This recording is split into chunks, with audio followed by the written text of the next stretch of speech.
পূর্ণভূমি ফিলিস্তিনের গাজা ও রাফায় মুসলমানদের উপর বর্বর ইসরায়েল অমানবিক নৃশংস হত্যার প্রতিবাদে রেজবিয়া তালিমুস সুন্নাহ বোর্ড ফাউন্ডেশন মহাসচিব প্রতিনিধিদেরকে নিয়ে ঢাকা ও কুমিল্লা সহ বিভিন্ন স্থানে মহাসমাবেশের প্রস্তুতি সভা করেছেন। প্রস্তুতি সভায় আগ্রাসন, বোমা হামলার প্রতিবাদে এবং দেশে ইসরায়েলি পণ্য সামগ্রী ক্রয় বিক্রয় নিষেধাজ্ঞা, স্বাধীন ফিলিস্তিনি রাষ্ট্র প্রতিষ্ঠার দাবিতে আসছে 26শে এপ্রিল শনিবার সকাল 9টায় ঢাকা সোহরাওয়ার্দী উদ্যানে অনুষ্ঠিতব্য মুভমেন্ট ফর এ ফ্রি প্যালেস্টাইনের উদ্যোগে ম্যাস গ্যাদারিং ফর প্যালেস্টাইনের মহাসমাবেশের প্রস্তুতি পূর্ণ সমর্থন ও সংহতি জানিয়েছেন নেত্রকোনার মুহিব্বিনে আহলে বাইত রেজবিয়া দরগা শরীফের পীর সাহেব ও বাংলাদেশ রেজবিয়া তালিমুস সুন্নাহ বোর্ড ফাউন্ডেশনের চেয়ারম্যান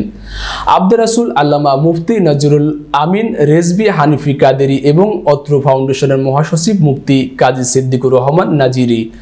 উক্ত মহাসমাবেশে সকল সুন্নি পীর, মাশায়েখে এজাম, উলামায়ে কেরাম ও শান্তিপ্রিয় নবী প্রেমিকদেরকে ইমানি দায়িত্বে সমাবেশে যোগদানের মাধ্যমে মজলুম ফিলিস্তিনিদের পাশে দাঁড়াতে উদাত্ত আহ্বান জানান তারা।